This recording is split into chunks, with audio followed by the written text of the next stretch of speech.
সকলোকে পুৱাৰ সম্ভাষণলৈ আৰম্ভ কৰিছো 20 ডিচেম্বৰৰ ৰাশিফল। নমস্কাৰ, মই এষ্ট্ৰলজাৰ অপূৰ্ব জনাক দত্ত।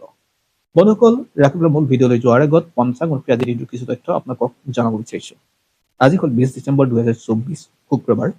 অসমীয়া লেখে 1431 ভাস্কৰাব্দৰ আজি পুহ মাহৰ 4 দিন। আজি সূৰ্যোদয় পুৱা 6:09:06 আৰু সূৰ্যাস্ত হ'ব সন্ধিয়া 4:30:02। তিথি হ'ব কৃষ্ণ পঞ্চমী তিথি, নক্ষত্ৰ মঘা, যোগ হ'ব বিষ্কুম্ভ আৰু কৰ্ণ হ'ল তৈতিলকৰণ।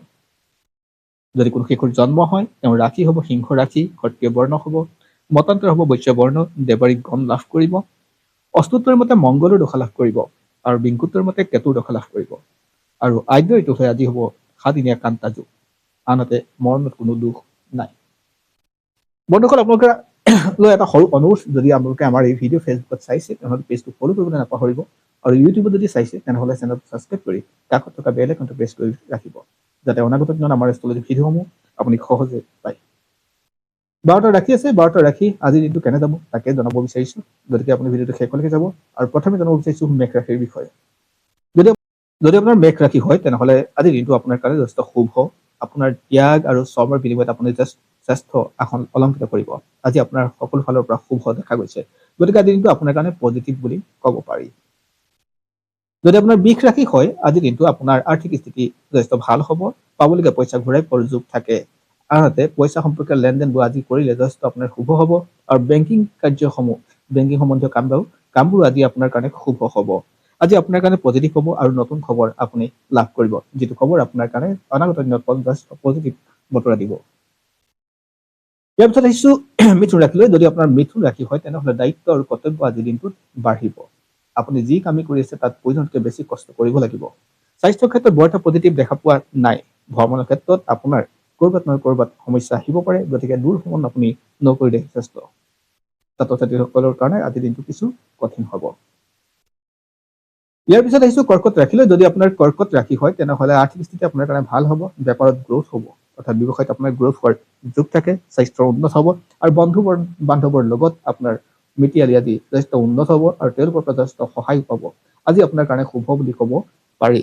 আজি আপোনাৰ কাৰণে লাভ হ'ব, আৰু সাধাৰণতে আপুনি কন্যা বা আপোনাৰ নিজৰ সন্তানৰ ফালৰ পৰা আপুনি লাভ পাব আজি।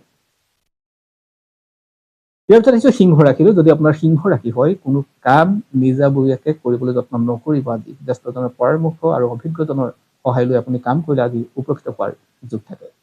গতিকে আজি কৰা কামবিলাকৰ আপোনাৰ ৰিজাল্ট পাওঁতেও কিছু অপেক্ষা কৰিব লাগিব। স্বাস্থ্যৰ ক্ষেত্ৰত কিছু সাৱধান হ'ব, ৰাইজৰ লগত সহযোগিতা আপোনাৰ বৃদ্ধি পাব আজি, আৰু প্ৰেমত আনন্দ লাভ হ'ব। গতিকে আজিৰ দিনটো আপোনাৰ তেনেকৈ যাব। ইয়াৰ পিছত আহিছো কন্যা ৰাশিলৈ। যদি আপোনাৰ কন্যা ৰাশি হয় তেনেহ'লে বিবাহৰ উপযোগীসকলৰ কাৰণে যথেষ্ট ভাল খবৰ অহাৰ যোগ থাকে। প্ৰেমিক প্ৰেমিকাসকলৰ মাজত আন্তৰিকতা বৃদ্ধি পাব আৰু দাম্পত্য সুখ বৃদ্ধি পাব। আজি আপুনি ঋণ পৰিশোধ কৰিব পৰাকৈ যোগ থাকে, আৰু আৰ্থিক স্থিতি আপোনাৰ কাৰণে ভাল হ'ব, আৰু সাধাৰণতে শিল্পীসকলৰ আজি সুনাম পোৱাৰ যোগ থাকে। ইয়াৰ পিছত আহিছো তুলা ৰাশিলৈ। যদি আপোনাৰ তুলা ৰাশি হয় আৰু দীৰ্ঘ দূৰত্ব অতিক্ৰম কৰিবলৈ অৰ্থাৎ ফুৰা চকা কৰা যদি আপোনাৰ চখ আছে তেনেহ'লে আজি দিনটো আপোনাৰ কাৰণে শুভ হ'ব আৰু মংগলময় হ'ব। আজি আপুনি যিকোনো স্থান আপুনি দৰ্শন কৰিব পাৰে, অৰ্থাৎ ভগৱানৰ বা মন্দিৰ আদি দৰ্শন কৰিলে আপোনাৰ কাৰণে যথেষ্ট সুফল হ'ব। আজি আপোনাৰ সামাজিক ব্যস্ততাও বাঢ়িব, দায়িত্ব বাঢ়িব, আৰু স্বীকৃতি পাব। ৰাইজৰ পৰা আপুনি স্বীকৃতি পোৱাৰ যোগ থাকে। আজি দিনটো আপোনাৰ কাৰণে পজিটিভ হ'ব। ইয়াৰ পিছত আহিছো বৃশ্চিক ৰাশিলৈ। যদি আপোনাৰ বৃশ্চিক ৰাশি হয়, কষ্ট থাকিব, শাৰীৰিকভাৱে আপোনাৰ কষ্ট বৃদ্ধি পাব। স্বাস্থ্যৰ তাত পজিটিভ নাথাকে কাৰণে আপুনি যিকোনো স্বাস্থ্যৰ লগত জড়িত কামবিলাকত আপুনি সহজে আগুৱাই নাযাব, অৰ্থাৎ আপোনাৰ য'ত স্বাস্থ্য জয় হোৱাৰ সম্ভাৱনা থাকে তেনে কামবোৰ আপুনি নকৰিব। আৰ্থিক স্থিতিৰ ক্ষেত্ৰত যদি কওঁ তেনেহ'লে আৰ্থিক দিশটো আপুনি কিছু চম্ভালিব লাগিব। যিকোনো স্থানতে আপুনি পইচা সহজে কাকো দান নকৰিব বা পইচা আপুনি দিয়াৰ পক্ষপাতি নহ'ব। ইয়াৰ পিছত আহিছো ধনু ৰাশিলৈ। যদি আপোনাৰ ধনু ৰাশি হয় তেনেহ'লে দায়িত্ব আৰু কৰ্তব্য বাঢ়িব, স্বাস্থ্যৰ ক্ষেত্ৰত উন্নত হ'ব হৈছে। আজি আপোনাৰ বন্ধুবৰ্গৰ পৰা কিছু সহায় পোৱাৰ পৰা বঞ্চিত হ'ব। বন্ধুবৰ্গৰ লগত মিতিৰালি কৰিবলৈ যত্ন কৰিব। লিখা পঢ়াত ব্যস্তসকলৰ অৰ্থাৎ ছাত্ৰ ছাত্ৰীসকলৰ কাৰণে আজি দিনটো উপযোগী দিন বুলি ক'ব পাৰি। আজি তেওঁলোকৰ কাৰণে শুভ হ'ব। যদি আপোনাৰ মকৰ ৰাশি হয় তেনেহ'লে স্বাস্থ্য ক্ষেত্ৰত আপুনি সাৱধান হ'ব লাগিব, আৰু যিকোনো কৌশলে নিজৰ লক্ষ্য প্ৰাপ্তিত আপুনি সহজ হ'ব আজিৰ দিনটোত। ৰাইজৰ লগত আপোনাৰ জড়িত কামবিলাকত, ৰাজহুৱাভাৱে জড়িত কামবিলাকত আপোনাৰ আজি সদিচ্ছা বৃদ্ধি পাব, আৰু জ্যেষ্ঠজনৰ পৰামৰ্শ লৈ কাম আগবঢ়ালে ভাল হ'ব, আৰু কিছু ক্ষেত্ৰত আপুনি পিতৃ মাতৃৰ স্বাস্থ্যৰ আপুনি যতন ল'বই লাগিব। ইয়াৰ পিছত আহিছো কুম্ভ ৰাশিলৈ। যদি আপোনাৰ কুম্ভ ৰাশি হয় আৰু সা সম্পত্তি ক্ৰয় কৰাৰ কথা যদি ভাবিছে, আজি নিকিনাই ভাল। আজি বহু ক্ষেত্ৰত আপোনাৰ সা সম্পত্তিৰ ক্ষেত্ৰত আপোনাৰ লোকচান হোৱাৰ সম্ভাৱনা আছে, পইচা লোকচান হোৱাৰ কথা আছে।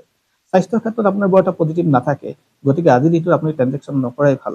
বন্ধুবৰ্গৰ পৰা বা ওচৰ চুবুৰীৰ পৰা আপোনাৰ বৰ এটা পজিটিভ আশা নকৰিব আজি। আজি সমান্তৰালকে আপোনাৰ ঘৰুৱা কণ্ডলো বৃদ্ধি হোৱাৰ সম্ভাৱনা আছে, গতিকে আজিৰ দিনটো কিছু ক্ষেত্ৰত আপুনি সাৱধান হ'ব লাগিব।